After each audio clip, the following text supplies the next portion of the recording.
Welcome to this AWS mini project where you're going to get the experience of interacting with API Gateway.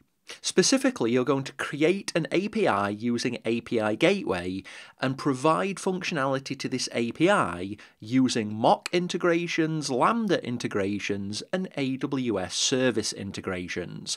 So this is going to be a really good mini project to get the practical experience across all of these different features. Now, to get started, you'll need to be logged into an AWS account with an identity which has admin permissions. If you're using any of my courses, then you can use the I am admin user within the general AWS account, so the management account of the organization. Otherwise, just make sure that you're logged into an AWS account using an identity with admin permissions. And then click on the region drop-down, and I normally suggest the Northern Virginia region, so US-East-1, but in this case, this mini project will work in most, if not all, AWS regions, but I do recommend Northern Virginia. Now, the AWS service integration that we're going to use within this mini project is going to be SNS, so the simple notification service, and to do that we need to create a topic. So first we're going to move to the SNS console, so type SNS in the search box at the top and then open simple notification service in a new tab. Go to that tab, click on the hamburger menu on the left, so that's the 3 lines, and then select topics. Once you're there, click on Create Topic. We're going to create a standard topic, and for the topic name, put API-messages. Now scroll down, and under Access Policy, we're going to keep the basic method, but we're going to change publishers and subscribers to use a specific AWS account, which is your AWS account. So click on the Publishers drop-down and select only the specified AWS accounts. And then click on the account drop down on the top right and click on the copy symbol next to your account ID, and this is going to copy your account ID without hyphens into your clipboard. Once you've done that, paste that into this box and do the same for subscribers. So click in the drop down and select only the specified AWS accounts and then paste in your account ID. Once you've done that, you can leave everything else as default, scroll right down to the bottom and click on Create Topic. Once the topic's created, we need to create a subscriber, and in our case it's going to be an email subscriber. So go ahead and click on the Subscriptions tab and create a subscription. In the Protocol drop-down, click and select Email, and then change the endpoint to your email address. I'm going to use my email address, but you need to use your own email address to make sure that you receive the emails. So type in your email address, scroll to the bottom and create the subscription. Now you will get an email asking you to confirm this subscription. Until you do confirm it, the subscription state will be pending confirmation. So click on Topics, go back into the topic, go to Subscriptions, click on the link in the email to confirm the subscription, and once you do, if you refresh this, it should change to confirmed, and you need it to be confirmed before you move on. Now, another integration type that we're going to use is a Lambda function integration. So to do that, in the search box at the top, type Lambda, and then right-click on Lambda and open that in a new tab. Once you're there, click on Create Function. We're going to author the function from scratch, and it's going to be called API-return-IP. So put that in the function name box. Change the runtime to Python 3.9 and make sure the architecture is set to x86_64. Once it is, go ahead and click on Create Function. Once that's created, scroll down and then in the code source box, delete the temporary code that's there and paste in the code from the text-based instructions attached to this lesson. Essentially, all this code does is extract the IP address of the requester from the event object, so this will be your IP address, and then it returns it. So essentially, it outputs your IP address. So once you've got that code in there, make sure you click on Deploy to deploy that to the Lambda function. And then we're going to go ahead and create the API itself. So click in the search box at the top and type API Gateway and then open that in a new tab. And then click on APIs on the menu on the left. and scroll down and locate REST API. Make sure you don't pick REST API private because we don't want a private API, we want a public one, and it needs to be a REST public API. So in my case, that's the top REST API box, and then I'm going to go ahead and click on Build. Now, if this is the first time you're creating an API, you'll see this dialog. Just go ahead and click on OK. Now we're going to be creating a REST API. It's going to be a brand new API, so check this box. And then for the API name, just type my-demo-API, and it's going to be a regional API, so make sure that regional is set in the endpoint type. Once you've done that, go ahead and click on Create API. Now, in order to use APIs with API Gateway, we need to create resources and methods. So the first thing we need to do is create a resource. So click on Actions and select Create Resource. The first resource that we're going to create is our mock resource. A mock resource is something generally used for testing, and you'll generally make it return some static data. It's often used for testing. So under resource name, type mock.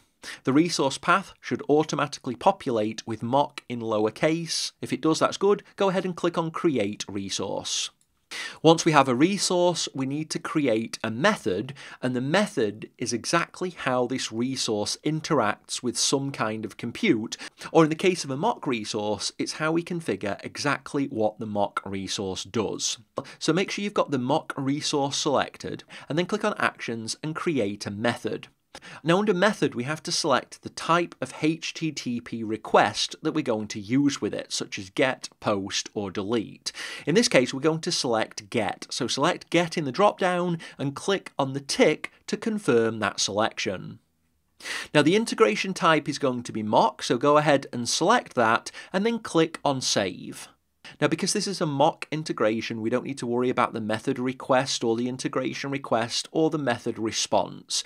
What we are going to do is click on integration response, and then we're going to expand this.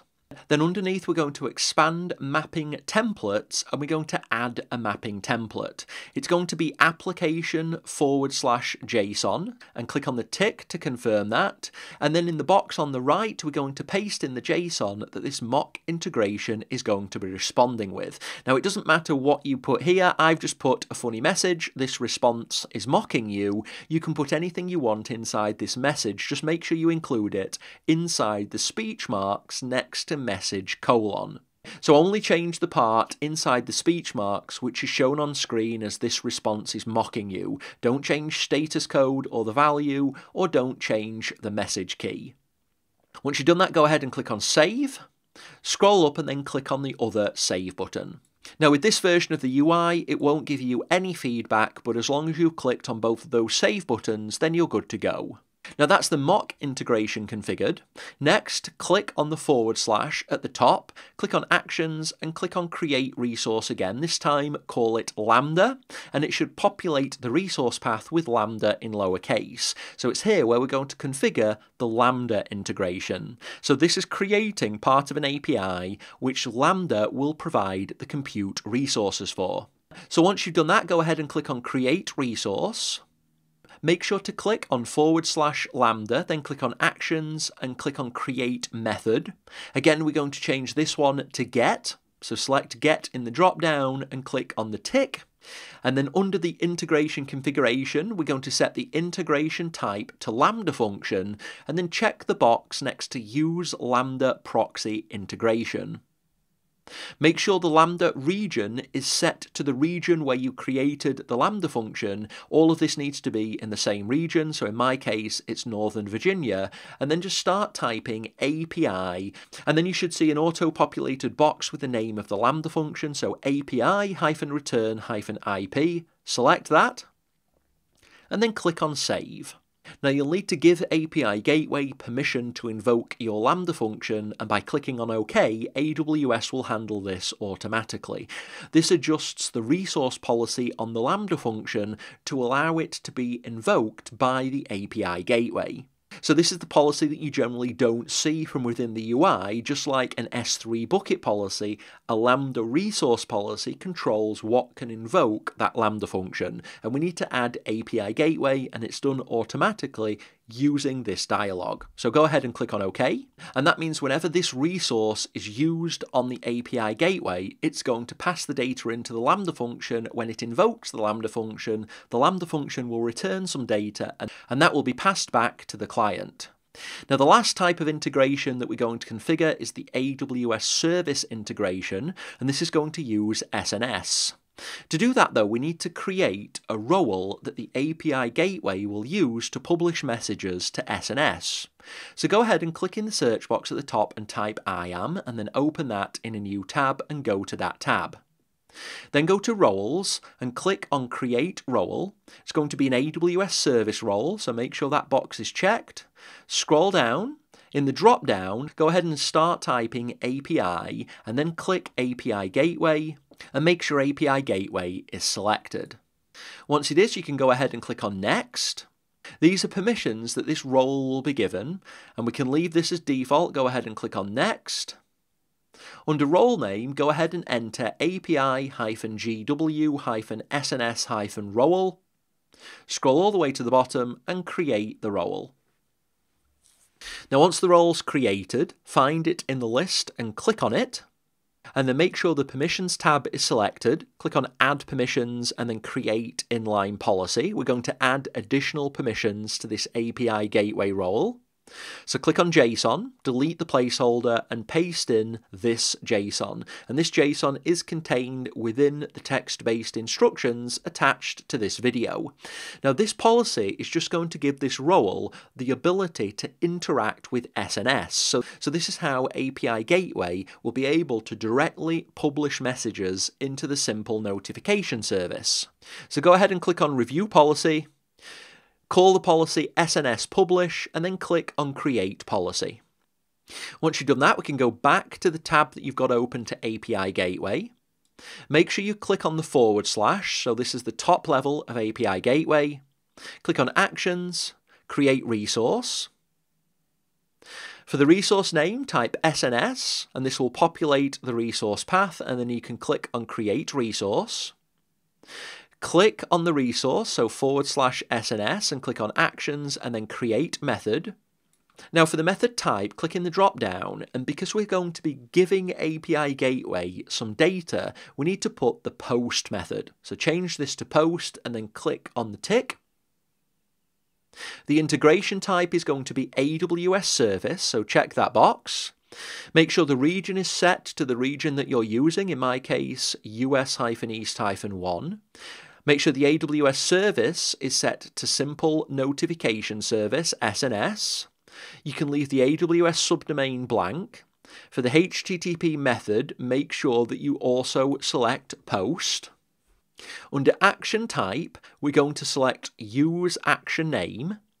And then under Action, we're going to put Publish. So this is the action that's going to be used with Simple Notification Service whenever API Gateway uses SNS as part of this integration.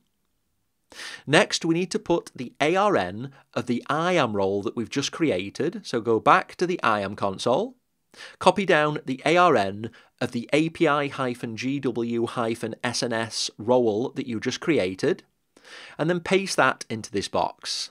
Now, this will mean whenever this particular resource of the API is used, then the API Gateway is going to publish a message to SNS. And this is how you can directly use various AWS services. Now, API Gateway supports other direct AWS service integrations. This is just one example. At this point, we can go ahead and click on Save. And then we need to make some modifications. So first, click on Method Request. So this is configuring exactly what happens when this method is interacted with by the client.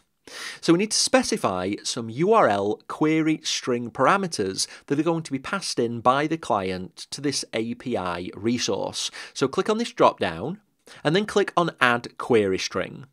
And for the first query string, type topic ARN in camel case, so uppercase T and uppercase A, and then click on the tick.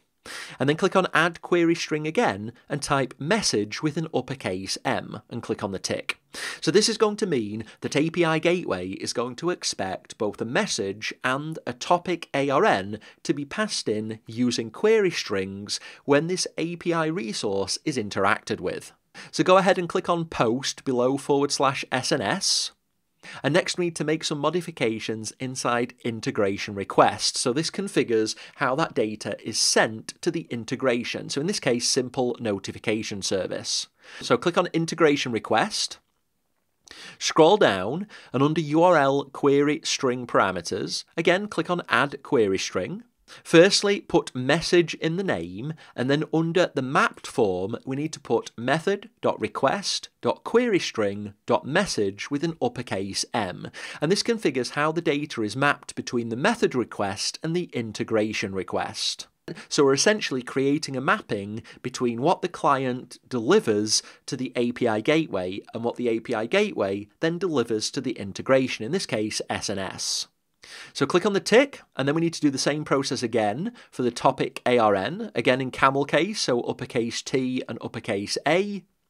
And then in the mapped from, go ahead and type method.request.queryString.topic.ARN with an uppercase T and uppercase A.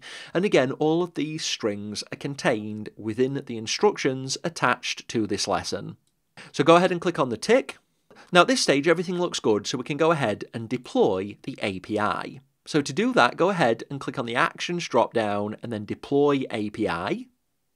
We need to deploy the API to a particular stage, so select New Stage from the drop down and type V1 for the stage name and then click on Deploy. Now this deployment process is going to give us an invoke URL. So this is the URL that can be used to interact with this particular stage of our API gateway. So we'd use this URL and then we could access any of the resources and thus the integrations that we've configured within this API gateway. So copy this invoke URL into your clipboard. Then we're going to go ahead and open a brand new browser tab and we're going to paste in this URL. Now if we just use this directly, you'll see this error message, so missing authentication token. What we need to do is specify the resource on the end. So we'll start with mock. So put the invoke URL and then /mock on the end. I'm just going to increase the size just so you can see this better. Now because I'm using Firefox, I can have a nicely formatted JSON output or I can see the raw data. In either case, you should see the JSON that you configured within the mock integration. In my case, a status code of 200, this is mocking you. So that's the mock integration working fine. So this data is being returned by API Gateway using the mock integration. Next, I want to go ahead and test the Lambda integration. Remember, this is the Lambda code. Essentially what it does is extract from the event structure the request context, identity, source IP. So this should be your IP address.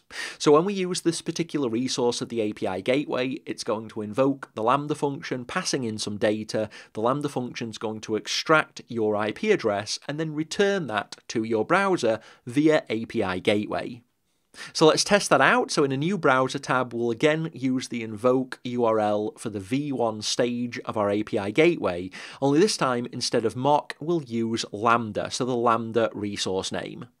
Now, depending on the browser that you're using, if you're using Firefox and you try to use the pretty JSON version, you will get an error because it's telling you that it can't parse the JSON. This is logical because what's outputted is just our IP address. If you're using any other browser, this should work fine straight away. If you're using Firefox, go ahead and click on raw data, and this will output your IP address. I've obviously blurred mine out on screen. You should see your IP address, and this is extracted from the request by the Lambda function, and then it's returned back to your web browser. So this will be your IP address. Now next we're going to test out the SNS integration, but in order to do that we need to make a post request. Now we could use an application such as Postman, and the instructions for that are included in the text-based instructions for this mini project. Alternatively, we can go ahead and directly test it using the API Gateway console, and that's what we're going to do. So go back to the API Gateway console. And then I want you to go ahead and click on APIs, and then click on the My Demo API link. Then click on the post below SNS, and there's a button here called Test with a lightning symbol below it. So go ahead and click on Test, and this will allow you to do a test of this API gateway resource and method. Now we need to type in the query strings to interact with this API gateway method. So to do that, we're going to use topic ARN in camel case, so uppercase T and A, and then equals, and then we'll need the ARN for the SNS topic. So move back to that tab and copy that into your clipboard and then paste that in. Then we're going to use an AND symbol and then message with an uppercase M equals, and then we're going to type a message in there. And if you want spaces, you need to use the plus to represent a space. So I'm going to use cats are amazing.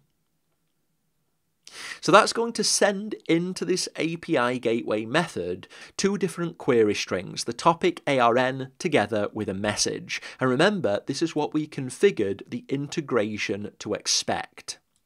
So scroll down and click on Test. And then on the right, you'll be able to see the response body, the response headers, as well as any logs. So go ahead and explore those. But what you should also get is an email, because remember, you configured an email subscription to this SNS topic. So you should receive an email containing the message that you just entered. Now that's everything I wanted to cover in this brief mini project on the API gateway together with mock, Lambda and AWS service integrations. Now API Gateway is a really powerful product that you can use to create managed APIs either on their own or as part of serverless architectures. This mini project has only scratched the surface, but hopefully it will give you some idea on how you can use it in your own projects. We have come to the end of this mini project though, and so what remains is for us to tidy up our AWS account. So to do that, go ahead and click on APIs and select the API that you created, click on Actions and then Delete and click Delete to confirm. Then go back to the SNS tab, click on Topics, select the topic you created, click on Delete, type delete space me and then click Delete to confirm. Then go to Subscriptions, select your subscription, click on Delete and click Delete to confirm.